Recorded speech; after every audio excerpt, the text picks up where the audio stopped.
Welcome back, everyone, to Progressively Incorrect. My name is Zach Rochelle, and I'm here today with Natalie Wexler, one of my heroes in education. We're going to talk about her new book, but I might have to mention her old book since it really inspired me somewhere along the way.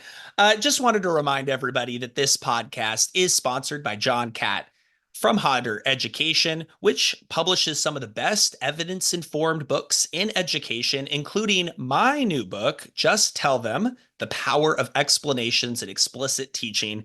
It is out now. I encourage you to pick one up. It's really thin, so you can get rid of that Daily 5 book you had that was taking up all the space, or, whatever book that you, some sort of constructivist thing you still have there, and make room for a few of my little thin book about explanations. Natalie, welcome to the podcast. Well, thanks, Zach. I'm really delighted to be here. It's so great because, like I just said, a few years ago, is it 2019 that you wrote The Knowledge? Oh my goodness. Yeah, well, I actually finished writing it about a year before that, so it's been a while. I mean, I picked up that book. I was actually in China, so I was reading it on Kindle, and I read that book, and I just went, man, doesn't this connect to Hirsch and Willingham and all these other things? Doesn't this just tie it all up together in a beautiful way? And so I'm so happy to have you on here. Well, thank you. That's very lovely to hear. I didn't know you were a fan, but I'm thrilled to hear that. And you have a new book coming out, and I think it's important to talk about its origins. It's what prompted you to read it. The title is Beyond the Science of Reading. What sort of inspired you to kind of write another one of these things? Well, to be honest, I was not looking to write another book. It came about sort of accidentally. I was asked to blurb a book by someone else, and when the editor wrote to me, this was ASCD, was the publisher, wrote to me to thank me for the endorsement. He said, "By the way, we're looking for someone to write a book on why the science of reading needs to go beyond phonics. Do you know anyone who might be interested?" And that just like pushed my button because I had been concerned for a while that the science of reading was kind of being reduced to phonics or more phonics. Not that advocates for the science of reading reduce reading to phonics. I mean, they acknowledge there are other components like comprehension, but because this spotlight has been trained on problems with phonics instruction, it's led to the assumption that if we just fix phonics, everything will be hunky-dory in reading instruction. And there are other aspects of reading instruction that don't align with science, like the way we've approached reading comprehension. And my fear has been that if we do just fix phonics, the pendulum could swing away from phonics once again because kids can get to upper grade levels, maybe able to decode more complex text, but unable to understand it because they lack the background knowledge, the vocabulary, the familiarity with complex syntax.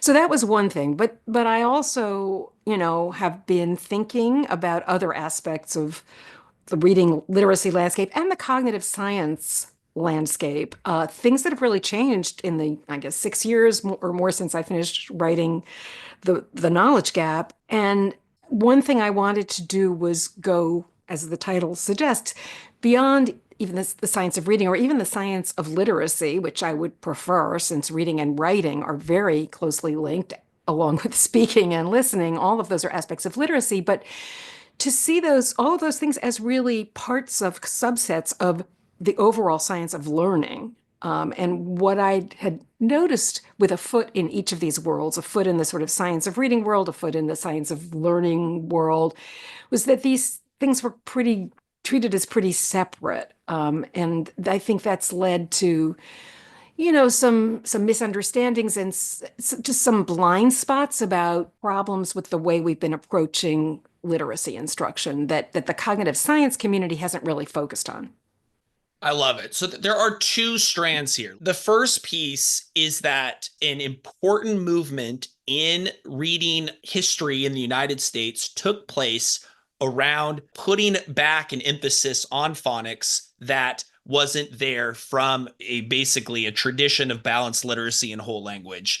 And that excited people, but also because I think how emotional people can get and defensive and worried that we will abandon the notion of teaching phonics, it may not have allowed us to look at other areas of literacy that also are part of the complex repertoire that is teaching reading. What are those areas that you think are most important to emphasize, or that we are just simply not talking about when we should? So I do want to make it clear that I'm totally in favor of systematic phonics instruction and foundational skills instruction. And sometimes I think because I talk about comprehension, at least a few years ago, people would come up to me and say, "Oh, it sounds like you're advocating for whole language." No, I am not advocating for whole language. But the problems that I see that are certainly not being reported in the mainstream media much and not acknowledged that much generally by the science of reading community are problems with comprehension instruction, for one thing, which has really focused on skills and strategies, things like finding the main idea, making inferences. Those things are important, but we have been teaching them as though they were completely transferable skills and putting them in the foreground so that kids are, there's a skill of the week often. Kids are seeing the teacher model that skill. Let's say it's comparing and contrasting on a text that's chosen not for what it's about, but for how well it lends itself to modeling the skill. Then they go off to practice the skill on books, that are determined to be at their individual reading level, but could be on random topics. And it doesn't, the theory is it doesn't really matter what they're reading as long as they're practicing the skill. And the objective is not for them to acquire any particular body of knowledge or vocabulary. The idea is, well, if you get good at finding the main idea, you'll be able to apply that skill, to find the main idea of anything you're trying to read, whether, it's a passage on an end of the year state reading test, a textbook in high school, whatever, a newspaper article. But we know from cognitive scientists who have studied reading comprehension, that's really not how reading comprehension works. It is much more dependent on how much relevant background knowledge and vocabulary you have. And that could be knowledge relating to the topic, or it could be general academic knowledge and vocabulary. And that's not being addressed at all, that need, by the current approach to reading comprehension, which doesn't focus on kids acquiring knowledge and also limits them essentially to books they can read pretty much on their own, which, assuming that they can actually read them on their own, is likely to have pretty simple vocabulary and pretty simple sentence structure, syntax. And that is the other aspect of a factor that goes into reading comprehension that's really quite important that is not being addressed by this approach. And one way to familiarize kids with that complex syntax of written language, it's almost always more complex than the kind of sentence structure we use in conversation. So if kids aren't familiar with it, they can really get lost with written text. So reading aloud from complex text can help with that. But what's even more powerful to help familiarize kids with complex syntax is to teach them explicitly how to use complex syntax in their own writing.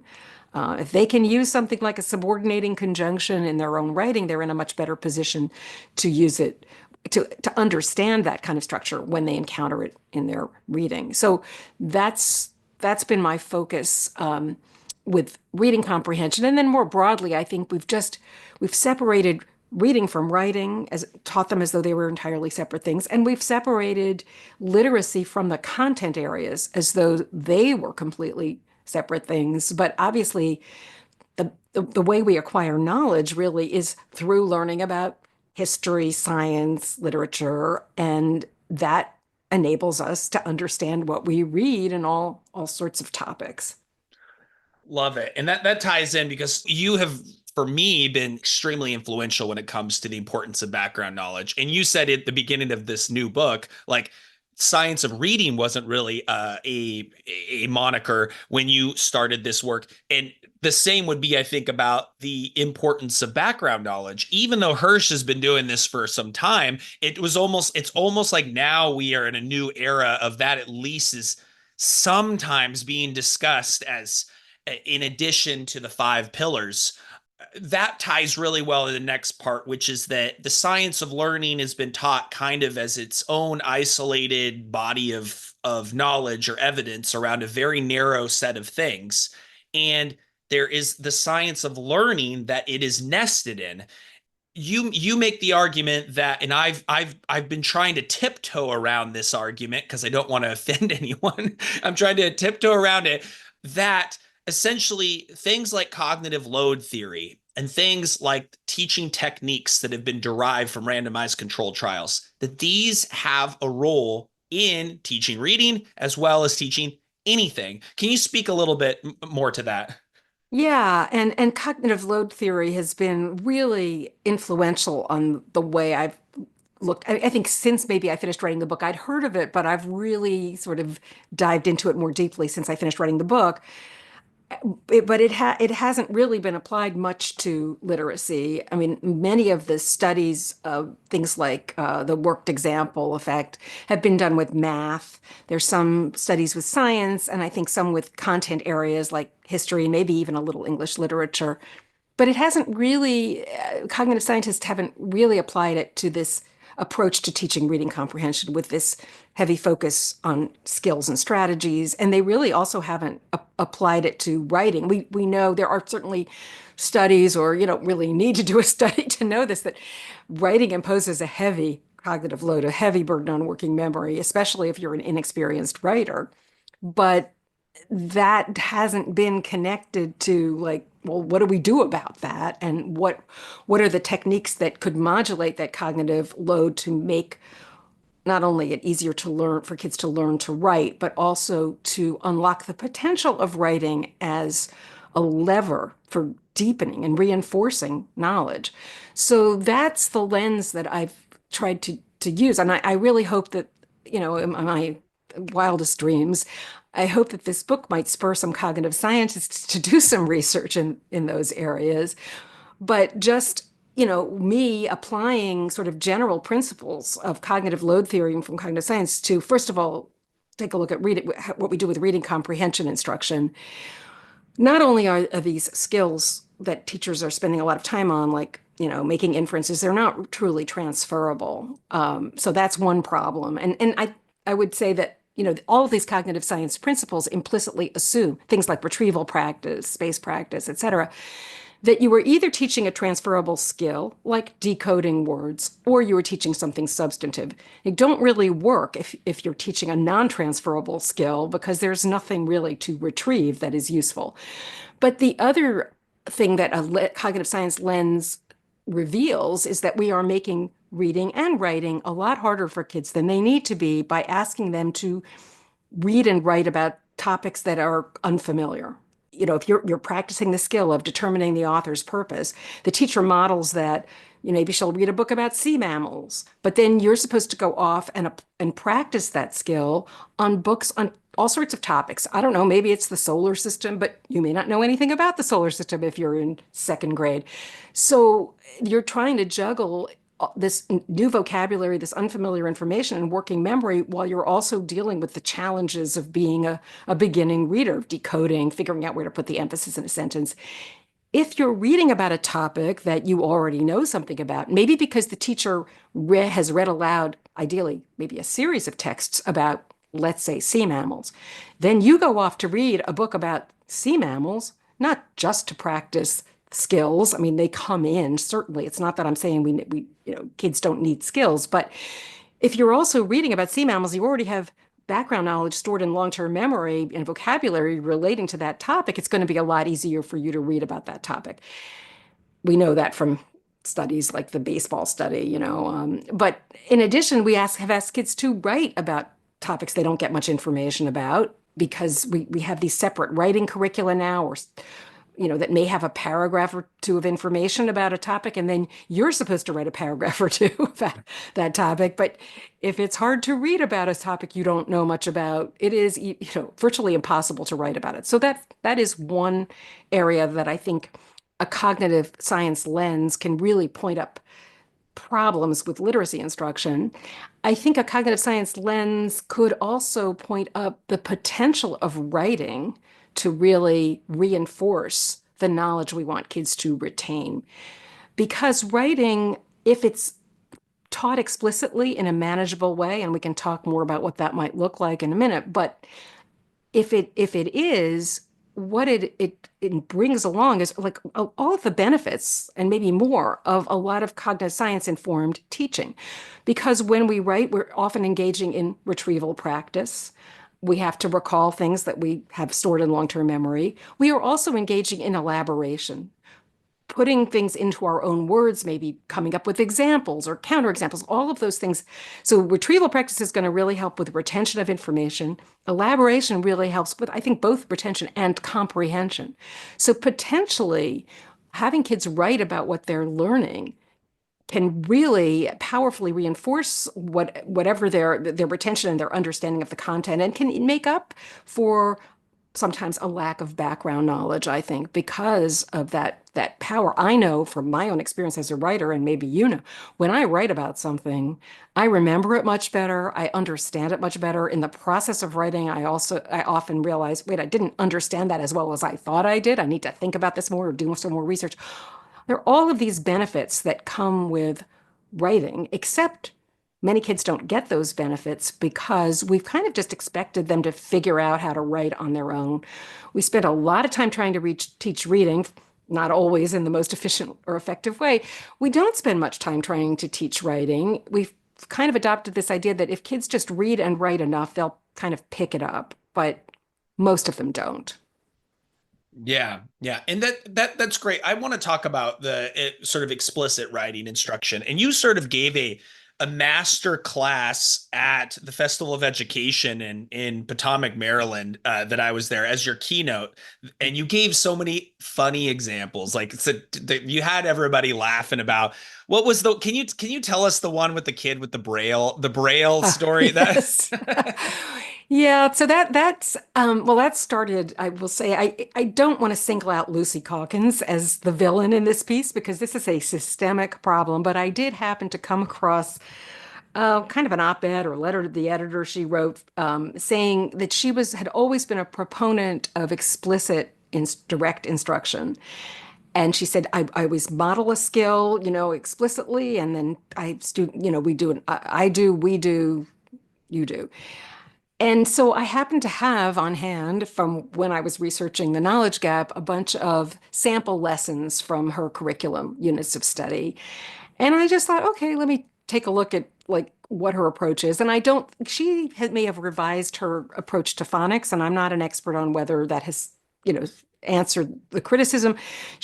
To my knowledge, she has not revised her approach to either reading comprehension or writing, and both of them suffer from the flaws I was describing. So I was looking through these brochures and I found a third grade unit in summarizing narrative nonfiction, which was using biography, and teaching kids the skill of summarizing. And I have read this elsewhere that teachers, educators often think they are using explicit instruction, but they might be explicitly telling kids how to research some topic, but the kids don't know anything about the topic. And it was kind of like that. So yes, she named the skill in about 3 different ways using different texts. First it's, and I loved this part, when readers pick up a biography, they usually know why the person in the biography is famous. And so they know what details to look for. And that clues them into, what they'll put in a summary. And the example for that is LeBron James. So LeBron James ends up as a famous basketball player. You're going to look for details that relate to his developing athleticism. Fine. Then the next step is the skill is summarized slightly differently or framed slightly differently, identifying how different parts of a biography relate to the overall narrative. And now we have a different biographical figure. We have Ezra Jack Keats, the children's book illustrator, and there's some discussion of his biography. Then it's time for them to go off and summarize there are 25 kids in the class, they're reading 25 different biographies at, third grade reading levels. And this time they are told, okay, now you are going to practice the skill of summarizing. And what that means is you should include the important stuff and leave out the unimportant stuff. But remember that she said at the beginning that readers usually know when they start a biography why the person is famous. These kids are reading, maybe a biography of Sacagawea or Amelia Earhart or all sorts of people. They may or may not know why these people are famous. So that may make it difficult for them to identify the details that are important, what they should put in a summary. And I would say this is often the way kids are told that how to summarize. Just put in the important stuff and leave out the unimportant stuff without much guidance on how to determine what's important, what's unimportant. So then it's part of this lesson in the curriculum. There are a couple of exemplars of student work, presumably selected because they were considered to be pretty good. And one of them that I projected on a slide was about Louis Braille. And I really don't mean to hold up this third grader for criticism. It's not his or her fault. They were doing the best they could, but this summary, aside from having incomplete sentences and not being a great piece of writing, was all about how Louis Braille learned to make friends, which is even if you don't know much about Louis Braille, as adults we all know this is not what Louis Braille is famous for. So I presented an alternative approach to teaching kids how to summarize, and this would be the approach taken by the writing revolution. I'm the co-author of that book. It's not my method. It's Judy Hockman's method, but I did help her write it. So first of all, summarizing is a very complex, it is a semi-transferable skill. It's going to be easier to summarize text on a topic you know a lot about than a topic you don't know anything about. But if you know how to summarize, it's going to be easier to summarize text on an unfamiliar topic than if you don't know how to summarize. So it is worth spending time on teaching kids how to summarize, but you have to go beyond just saying, put in the important stuff and guide them to what's important. And what you need to begin with is common content when you're trying to teach that kind of skill.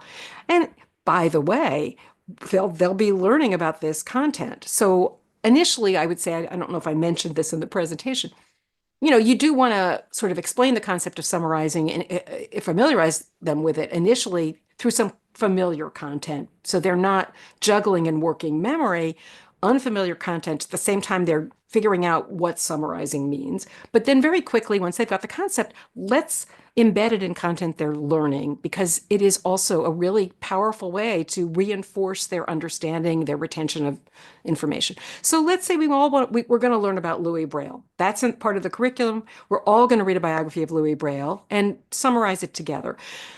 But first of all, you need to make sure that kids have a few basic things under the belt before you show them how to summarize, like what's the difference between a complete sentence and a sentence fragment? Because if they don't know how to write incomplete sentences, they're probably not going to do a great job of coming up with a sentence or a paragraph that's composed of sentences. But once they've got that understanding of a sentence, which is it's basic, but not necessarily simple, then you guide them through using a series of question words, determining what should go in a summary, like who, did what, when, why, how, where. And then once you guide them through the process of answering those question words, then you can guide them to put those answers together into one coherent sentence, because starting at the sentence level is really important for modulating cognitive load. So we start with a summary sentence. When Louis Braille was 15 years old, he ingeniously invented a new way of enabling blind people to read books because the existing method did not work well, something like that. Then before you ask them to write a paragraph summarizing a text, you teach them how to outline a paragraph, explicitly, and that summary sentence could serve as the topic sentence for that paragraph, but then brainstorming further details relating to that topic sentence, and then maybe teaching them how to construct a concluding sentence. Then you end up with a paragraph that really is a summary, and you also end up with students who actually know why Louis Braille was famous and understand Louis Braille's significance, and also have learned to write coherently. But it is a much more complex process than just a 10-minute or 15-minute, let's model this, and then you go off and do it on some other topic. I I tried to explain that because I was in the writing workshop model. That's how I was brought to learn how to teach to write.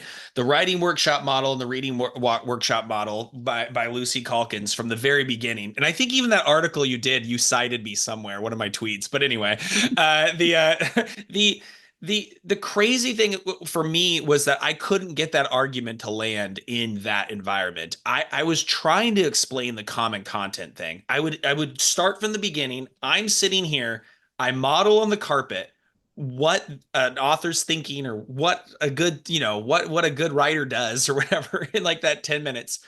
And the problem is everything after that. After that, they're all going to go off and do something else. They might not even use the strategy. And I'd be explaining this is a problem of practice. They're going to practice something else, or they might not be practicing at all. And I couldn't get anyone to learn about it because once you package something as revolutionary and as powerful and that's our approach, any sort of deconstruction of the model or of the approach is just seen as, I guess, just not appropriate, or you're not being a team player. Nobody wants to start thinking about why it would. Yeah, yeah. Well, yeah, and I recently wrote a post called "Is Lucy Calkins a Scapegoat for Our Reading Crisis?" which was in response to an Atlantic article that basically had that title, that she is the scapegoat for our reading crisis. And as I said before, I don't think she is solely responsible for problems with reading instruction. But the thing about Lucy Calkins that distinguishes her from, say, Houghton Mifflin or, is that she inspires this almost religious devotion. I mean, some people have a negative reaction to her, but others have, this incredibly positive reaction. She is able to inspire her language, her approach is about, freeing children to express themselves and to learn to love reading and develop as readers and writers. And so it's kind of, it's harder to change hearts and minds when people have this, well, it's like almost religious devotion, which they don't have to, into reading or wonders or, open court. It's much easier to, they may teach those things when they're told to, but they don't love those curricula the way they love Lucy Calkins' units of study. Yeah, it's interesting. I think when you describe like what you would be looking for in good instruction that sort of atomizes it, brings it back together, builds it back up so you can actually do the complex process, take off the load of background knowledge, then reincorporate it, or take off the load of writing and then bring them together. All of those things could be really helpful to people on curriculum adoption committees if they understood what to see and what to look for in the design of the materials. Yeah, and I mean, the way we go about adopting curriculum in this country is, sometimes just fraught with hazards. And I think one of the author of the Atlantic article is actually British. And I think part of what she was saying was like, oh my God, they spend so much money on curriculum in this country. It's ridiculous. And I mean, I understand because apparently it's different in the UK. But one of the problems and one of the things I've read about in the new book is, if you may understand that you need to have a knowledge building curriculum. I mean, that's a hurdle that not everyone has gotten past. But then how do you reliably identify a knowledge building curriculum? And it's, these committees that adopt curriculum are often, they get maybe little or no pay. They're being asked to do a lot of work in their spare time. Evaluating a curriculum, I mean, I don't know if you've ever just tried to read through a curriculum. It's really dense. It takes many, many hours, and it's really hard to tell sometimes, is this actually going to work in the classroom or isn't it? So we've come to rely recently, in recent years, come to rely on other organizations to do that for us, is particularly Ed Reports. So Ed Reports was, basically set up by philanthropists who were trying to combat this phenomenon of curricula that had a sticker saying aligned to the Common Core back when that was a selling point, but they were really the same curriculum, just with a new sticker. And so the idea was, let's train teachers to understand what makes curricula good, literacy, reading and math, and put out a series of ratings, all greens for the very best ones, and then yellows, reds. And at the beginning, it seemed to be working well. They were giving their highest ratings to sort of non-traditional curriculum publishers that were putting out not necessarily perfect, but content-rich, knowledge-building curricula. But then after a few years, they started giving all greens to some curricula that were being put out by the mainstream textbook publishers, curriculum publishers that had various problems that might have had some good stuff in there, but were really overstuffed and the content was thin. And in many ways, they had the same flaws as, it was kind of the same sticker problem. They could now say, we've been put a sticker on like all greens on ed reports, including for knowledge building. But in fact, they were quite different from the truly knowledge building curricula. And this is now a really pervasive problem. A number of states have sort of just said, if it gets all greens on ed reports, that's a high quality curriculum, you can adopt it. And it's also sort of embedded in studies of, the effects of high quality curricula. We'll just take the ed report's definition of what a high quality curriculum is, but then you might be talking about not just effects, but like, how widespread is adoption of high quality curricula, and you're using the ed report's definition, you might not be getting an accurate picture of what's going on out there. So, I do think good curriculum could be an incredibly powerful lever for improving teaching and learning and turning good teachers into great teachers. But we have to be confident that it really is a good curriculum. Plus, teachers, even with a really good curriculum, need to get really good support and training in how to deliver that particular curriculum for it to have the desired effect. Absolutely. And so I kind of want to put this all together. We've talked about the importance of knowledge building and sort of a flawed approach to teaching comprehension. We've talked about the importance of understanding cognitive science principles in order to make decisions, make predictions, be able to explain why something works. And then finally, kind of more of an integrated approach to writing, because writing is retrieval, writing is elaboration. It's a learning event in itself, and we have to teach kids to do it. Otherwise, they won't see the benefits of it. It itself will be overloading. So in the book, you mentioned, you tell a lot of stories, right? Because you're a journalist, right? You tell stories, right? And I wish I was better at that. One of those you hone in on several, but one is a case study in Louisiana. Can you share more about sort of this case study from this high poverty school district in Louisiana and the impact of incorporating cognitive science strategies there? Yeah, and that is, I kind of tried to cut down on the legwork, but I did go to Monroe, Louisiana, because I knew I had to see this in action. And what I was looking for was the combination of a content-rich curriculum with an explicit, manageable approach to writing, like the Writing Revolution. I had been hearing for years about Monroe from people at the Writing Revolution, and I am not affiliated with the Writing Revolution beyond just being on their advisory board. But I talked to people there, and they were saying great things are happening in this district in Monroe, Louisiana. So I decided to go down there and see for myself. And one thing that I just want to get across is it's not like the teachers, the administrators in this district said, we want to learn all about cognitive science and apply cognitive science principles to the curriculum we have. And they did have a content-rich curriculum. They were using CKLA, Core Knowledge Language Arts, in K through 2, and the Louisiana state-created curriculum called Guidebooks in 3 through 8.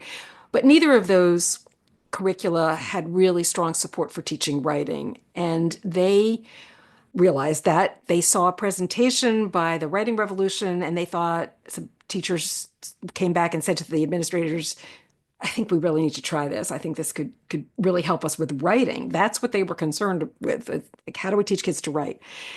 But I think what they discovered is that even if they wouldn't articulate it this way, is that teaching writing had all sorts of other benefits in terms of kids' reading comprehension, in terms of their learning in general, in terms of their thinking, because if you learn to write in more complex ways, that's reflecting more complex thinking. It's a two-way relationship. So I don't know that they thought even now think of this as a way of aligning their instruction with the principles backed by cognitive science, but I would say in the end, that is what is happening there. And I just a moment to talk about what I saw there. And as you mentioned, it's a high poverty district, challenging student population. I went to a lot of classrooms, talked to a lot of teachers, and they told me, they said, it's a game changer. Kids in fifth grade are doing things I didn't know how to do explicitly until I was in college. For the special ed kids, it used to be just like a bunch of words, and now they actually enjoy reading. And I think that's partly because they're learning those, the rules of the sentence construction and the complex sentence structure they need to understand their reading. Even in K through 2, they're doing most of this orally. So again, for cognitive load reasons, you don't want kindergartners, and I have seen this, you don't want to ask kindergartners to write multiple paragraph essays. They're still working with letter formation, but you can do so much with oral language. For example, something like because, but, and so, which is a way of teaching kids how to use those conjunctions while also getting them to think of and analyze the content that they are learning. And one of these kindergarten, I guess it was a first or second grade teacher, was telling me that her students, even mid-year, I was there in January, they are speaking now in complete sentences. They are saying, I want to add to that response. I want to use a because, and they love language, I was told, and that it didn't matter that they came from poverty, they can do it. And then at higher grade levels, teachers were telling me they can always tell which students got the writing revolution in prior grade levels because they're coming in with stronger writing skills and reading comprehension skills and their ability to think. So I think what that experience showed me was maybe the best way to sort of sell this to American educators is not to say, okay, so you got to learn all about the principles of science, the science of reading, and figure out how to apply those. And you also need to figure out the science of writing and apply those principles to your instruction. And then there's also this thing called the science of learning. We want you to learn about those principles and apply them to your instruction. I can see teachers sort of going screaming from the room if you load all of that onto their shoulders. I mean, I think it's good for them to know about this stuff, but to ask them to, figure out how to apply it in their teaching is a heavy lift. If you say to them, hey, we have a way to improve your writing instruction and improve your students' writing, I know from the interest in the writing revolution, teachers are really eager to hear that because they know that, their students are struggling often with writing. They have not generally gotten good training on how to teach writing. So it's kind of a pain point. And then if they have a content-rich curriculum and they embed something like the writing revolution in it, they will see all these other benefits, whether or not they ever realize that they are teaching according to principles backed by cognitive science. They'll just be doing it. As one, I quote one principal who was quoted by actually Holly Corby, another education journalist. She interviewed this principal who had brought cognitive science principles to his elementary school, but he had requested anonymity. This is like, clues you into like where we stand on bringing cognitive science informed instruction to American schools. He had to remain anonymous, he felt, in order to speak freely. But he said, we don't talk about we're doing cognitive science. We just do it. And I think maybe, I think teachers are exhausted with all these sort of labels for things, and maybe just do it is the way to go about this. I wonder because there's another layer on top of this of specificity, right? I think of so if cognitive science is like a filter or guardrails for against like a lot of nonsense, and it helps teachers to make better predictions, but it doesn't really say specifically what to do. The next layer is kind of a Doug Lemov's layer, where is this is exactly how you do it with behavioral precision. I wonder, what are your thoughts on that? Because you haven't gone to that level of this argument yet. You're like right on the top of describe the principles perhaps in a way that's digestible to teachers, get them doing it. But what about the technique level? What are your early thoughts on that? Well, I have never taught K through 12 myself, so I don't feel like I'm qualified to advise teachers on how to, manage the classroom or, I freely acknowledge that those things are crucial. I mean, you're not going to be able to use retrieval practice or elaboration if you don't have kids' attention in the first place, right? So that is a basic requirement. And I've never had to, I've taught highly motivated adults, right? So that is a completely different ball game. So I think, I mean, I certainly would hope people would read Doug's work, and I think his principles make a lot of sense, his approach. But I don't feel like that's something that I can really advise teachers on since I haven't been there myself. It's for me, I keep going in and out on these episodes of like we take a sort of a bird's eye view or a global approach, and then we hone in on a specific type of thing. And I just think you need both. I think you need to go in between the two, because if you don't understand why you're doing something, you're gonna stop doing it the minute it gets too hard or it doesn't work, and Yeah. so on. Yeah, absolutely. I mean, I often in my presentations with like, what kind of support do teachers need? And you got to start with the why, because change is hard. If you don't understand why you're being asked to change what you're doing, you might not do it. I mean, my mother was a teacher. I know she could just close the door, as teachers have done for generations, and do whatever made sense to her.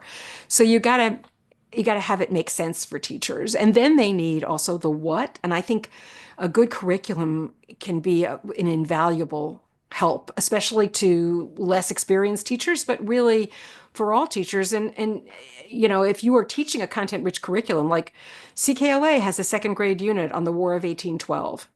The average adult could not tell you much about the War of 1812, and it's scary to be asked to teach a topic that you don't know much about, and it's not ideal. It'd be great if we could ensure that all second grade teachers learned about the War of 1812 before they entered the classroom and how best to teach it to second graders, but we don't have a system like that. But what I've been told is you can learn a lot as a teacher from the curriculum. I mean, the first year, going to be a little tough, but then by the second year, third year, you've internalized a lot of that. And you can kind of make it your own. And then in addition, as I mentioned before, teachers need the how best to deliver that curriculum for their particular students. But I would totally agree with you. Starting with the why is hugely important. I love it. So beyond the science of reading, your newest book, does it have a subtitle, by the way? It does. The subtitle is, don't they all? I think it's required now. There's some kind of law in publishing. The subtitle is Connecting Literacy Instruction to the Science of Learning. Love it. And this is right up my alley. I think we're ready for this too. It's not too early. It's time for this book. Thank you for sending me the early copy. I'm looking forward to getting my hands on the real one. Without the watermark that says, don't quote this, don't distribute this, right? So when is it out, by the way, or do you have an estimate? The latest I heard from my publisher is January 21st, and should be available for pre-order mid-December. Love it. Natalie Wexler, you should have been on the show earlier, because it's just how it happened. I'm so happy that you're able to come on the podcast. Listeners, thank you so much for tuning in to Progressively Incorrect. I'll keep on churning out episodes for you, about one a week. I just want to thank you so much for supporting me. Go ahead and spread this around to friends. Give it to a principal. Give it a 5-star rating. People need to hear people like Natalie on their commute to work, so that we can really make the schools that the kids deserve. Natalie, take care. Thanks so much, Zach. This was a total pleasure.